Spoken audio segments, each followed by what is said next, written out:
Hola, ¿qué tal? Bienvenidos a mi canal. Les saluda la maestra Miss Azucena Cárdenas Kennedy y soy maestra de segundo grado bilingüe. He sido maestra bilingüe toda mi vida y a continuación empezaremos a contar el cuento de la vida secreta de las vacas. Bueno, es un libro escrito por Rosamund Young y encontré este libro muy interesante. La vida secreta de las vacas.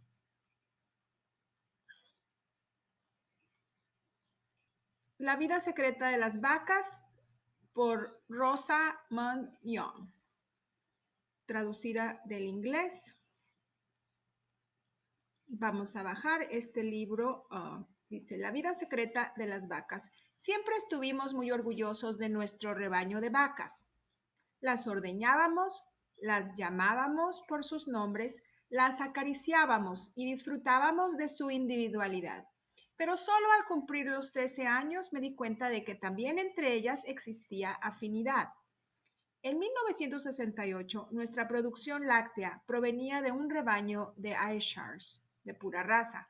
Aquel verano alquilamos 3 campos en un monte escarpado y silvestre situado a 6 kilómetros de la granja, y también un camión para llevar las vacas que todavía no producían leche y sus novillos a su nuevo lugar de pastoreo. Pasaron allí 3 meses, comiendo hierba abundante, bebiendo agua fresquísima y gozando de la vida. Las vacas lecheras que se quedaron en la granja parecían tan felices como siempre. Justo antes de que el breve alquiler de aquel monte venciera, alquilamos el mismo camión y en la fecha convenida trasladamos a las veraneantes de vuelta a casa.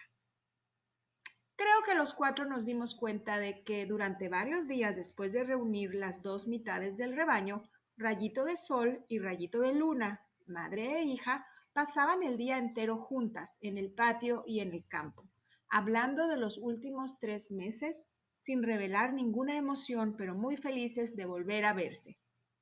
Cuando las habíamos separado, no se habían añorado. Como era una vaca lechera, Rayito de Sol no había criado a su hija, y de hecho ni siquiera sabíamos que se reconocían, pero aquella muestra de afecto mutuo nos abrió los ojos a un mundo completamente nuevo, el de las amistades bovinas. Y me voy a pasar a leer la parte de la vida de las vacas donde habla de la relación entre la madre y la hija. Habla de que las vacas pueden hacer amigas. Unos meses más tarde, en medio de un invierno plomizo, Jim encontró la forma de hacer que los días fueran mucho más interesantes de lo que habrían sido en condiciones normales. Farhad segundo vivía en el mismo establo que Jim y, como de costumbre, podía entrar y salir a voluntad, aunque siempre optaba por acercarse al comedero de forraje y comer a su aire más o menos durante una hora. Jim no entendía por qué él no gozaba también de ese privilegio. Después de unos días observando atentamente, se le ocurrió una solución que nos encantó y maravilló a todos. Yo estaba en la cocina con una amiga, seguramente tomando el té y desde luego mirando por la ventana, cuando vimos que Jim salía del corral y se dirigía hacia el campo. La verja estaba abierta, pero hacía tanto frío que ningún otro animal se atrevía a salir. Jim se alejó obstinadamente de sus amigos y de la comida en dirección al campo de cerezos. De repente comprendí lo que se proponía y se lo comenté a mi amiga. Jim avanzó unos 100 metros más, dio media vuelta, superó con cuidado la rejilla guardaganado, recorrió la carretera que pasaba por delante de la casa y se reunió con Farhad II en el comedero de forraje. Ni qué decir tiene que a partir de aquel día le dejamos tomar también el camino más corto. Bueno, este es de que unas vacas se hacen amigos. Esta es la parte, madres e hijas. Las relaciones entre las madres y sus terneros suelen ser complejas y fascinantes. Hay madres blandas que se dejan dominar por sus terneros, las hay autoritarias y las hay también despreocupadas en exceso. pero dos de las historias más interesantes son seguramente la de Dolly y Dolly segunda y la de Stephanie y Olivia. Stephanie y su hija Olivia tenían una relación cercana y normal e iban a todas partes juntas hasta que Olivia tuvo su primer ternero. Cuando éste estaba a punto de nacer, Stephanie aconsejó y consoló a su hija y la ayudó a elegir un buen lugar donde dar a luz, cerca de un arroyo de agua limpia. Stephanie se instaló a unos 50 metros de distancia, en un lugar próximo, pero no en exceso. Olivia parió sin complicaciones y quedó inmediatamente prendada de su hermoso becerro color crema, al que llamamos Orlando. Lo secó a lengüetazos, lo amamantó y lo mimó. Stephanie se acercó unas horas más tarde para presentarse y pasó los días siguientes pastando cerca de ellos, con la esperanza de poder ser útil y convertirse en una parte integral del trío. Los terneros recién nacidos pasan muchas horas durmiendo durante los primeros días, por lo que las abuelas suelen hacer las veces de niñera. Es frecuente que una vaca se ocupe de varios becerros al mismo tiempo, pero la tarea se reparte de forma democrática y las vacas se van turnando. Por desgracia, Olivia no deseaba los servicios de Stephanie, pues prefería no apartarse del lado de Orlando. Comía tan cerca de él como podía y cada vez que él se movía, lo seguía. Ni siquiera dejó que Stephanie lamiera y acicalara a su pequeño. La ignoró vergonzosamente. Al cuarto día, Stephanie perdió la paciencia. Sorprendida y dolida, dio media vuelta, saltó la valla más próxima y se alejó por el campo contiguo para pastar con sus viejas amigas. Hasta donde yo sé, no volvieron a hablarse nunca más. El caso de Dolly y su hija fue totalmente diferente.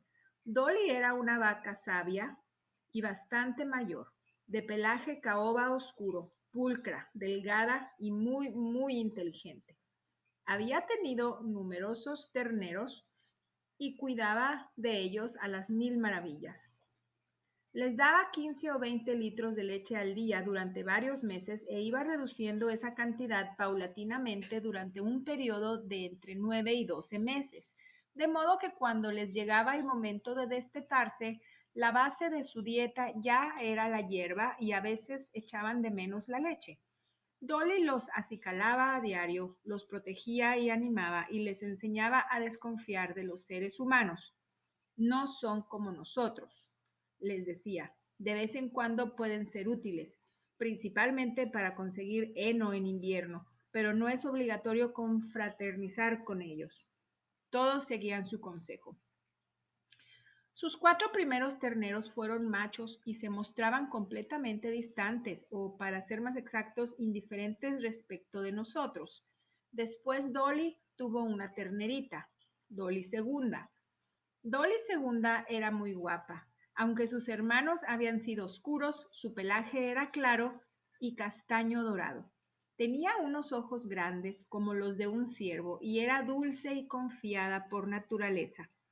A pesar de los consejos de la vieja Dolly, a la joven Dolly le gustábamos y estaba encantada de que a nosotros nos gustara ella. A veces, mientras acariciábamos a su hija, se nos escapaba una palmadita de felicitación a la vieja Dolly, pero ésta volvía la cabeza con gesto furioso, como si se nos hubieran olvidado las reglas. Aunque nos gustaba mucho que la mayoría de nuestras vacas se mostraran confiadas con nosotros, también admirábamos a las pocas que preferían ser independientes. Cuando Dolly segunda tenía 15 meses, su madre tuvo otro ternero y, como había hecho siempre, se entregó a él. No rechazó a Dolly segunda, pero la fue ignorando paulatinamente, hasta que ésta comprendió que, como adulta, debía buscarse sus propios amigos y dejar que su madre se encargara de la tarea que mejor se le daba. No le costó nada hacer amigos. A medida que se acercaba el momento en el que Dolly segunda debía tener su primer becerro, íbamos a verla a diario, 2 o incluso 3 veces durante los últimos días, Siempre intentamos estar cerca por si los animales nos necesitan, aunque casi nunca se da el caso. Cada vez nos saludaba con afable despreocupación. Estaba bien y no entendía por qué la visitábamos tan a menudo. No estuvimos presentes en el parto de Dolly segunda. Hasta entonces nunca nada había ido mal en su vida y no esperaba que en aquella ocasión fuera diferente. En vez de elegir un lugar accesible donde alumbrar o de acercarse a la casa para pedirnos ayuda, como han hecho varias vacas jóvenes en otras ocasiones, se alejó tanto como pudo y se escondió entre setos y montes. Cuando descubrimos que había desaparecido, intuimos por qué y nos pusimos a buscarla. La nuestra es una granja de dimensiones considerables, con innumerables escondrijos. Si tienes la mala suerte de empezar mirando en todos los lugares equivocados, puedes tardar una eternidad en encontrar lo que andas buscando. Aquel día fuimos 5 personas las que nos centramos en la búsqueda. Salimos todos en direcciones opuestas y con órdenes muy concretas. Cuando finalmente encontramos a Dolly segunda, detrás del monte de Monument Field, su aspecto era tan lastimero como alarmante. Tras un laborioso parto sin ayuda, a Dolly se le había desplazado el útero. El ternero había nacido muerto y cuando la encontramos ella estaba postrada, exhausta. Nos pusimos manos a la obra para intentar aliviarla. Mientras esperábamos que llegara el veterinario, le dimos agua tibia. El agua fría había supuesto un impacto excesivo para su organismo y la cubrimos con una manta. El veterinario se presentó enseguida y logró recolocarle el útero y coserla.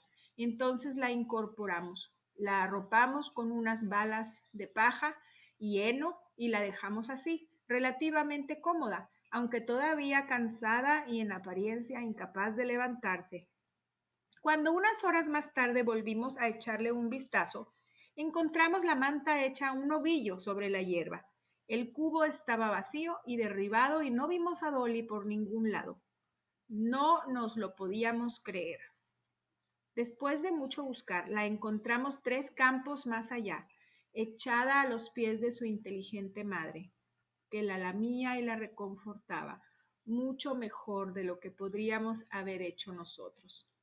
Hacía una eternidad que no veíamos a las 2 Dollys hablar y es un misterio cómo logró la joven Dolly saber en qué lugar de la granja estaba su madre.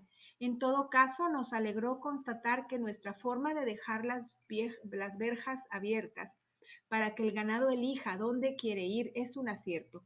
Por lo menos la lenta y tambaleante expedición de Dolly no se había visto impedida por barreras de madera. Después de pasar 6 días juntas, las 2 Dollys se separaron de nuevo y se marcharon alegremente cada una a lo suyo. Las situaciones en que las vacas rechazan o ignoran a sus crías son bastante excepcionales y en nuestra experiencia siempre terminan resolviéndose en un breve espacio de tiempo. Hasta donde yo recuerdo, el caso de Olivia rechazando la amistad de su madre fue bastante singular. Aquí casi a diario vemos hijas preguntando a sus madres acerca de inminentes alumbramientos, aunque tal vez hablen del tiempo. Hace poco no sabíamos con exactitud cuándo iba a parir la joven Nell, de modo que decidimos que ella y su madre pasaran la noche en el establo durante los X días precedentes. Al final resultó que X era igual a 9. A las 4 de la madrugada, Nell empezó a parir bajo la atenta mirada de su madre. Después de que el ternero naciera sano y salvo, el parto requirió la ayuda de 2 hombres. La mamá de Nell, Gold Nell, para llamarla por su nombre completo, se acercó a ella y, ladeando la cabeza, observó a su hija y a su nieta con gran atención. Finalmente decidió que las dos estaban bien y se marchó hacia la verja, donde pidió que la dejaran salir. Durante las noches que había pasado haciéndole compañía a su hija, no había mostrado la menor inclinación a salir, pero aquella noche, consciente de que ya no la necesitaban, fue distinto. A partir de aquel momento, mantuvo una amistad muy activa con su nuevo clan familiar. Y aquí termino de contarles el cuento y un fragmento de este libro sobre la verdadera vida de las vacas. Muchas gracias.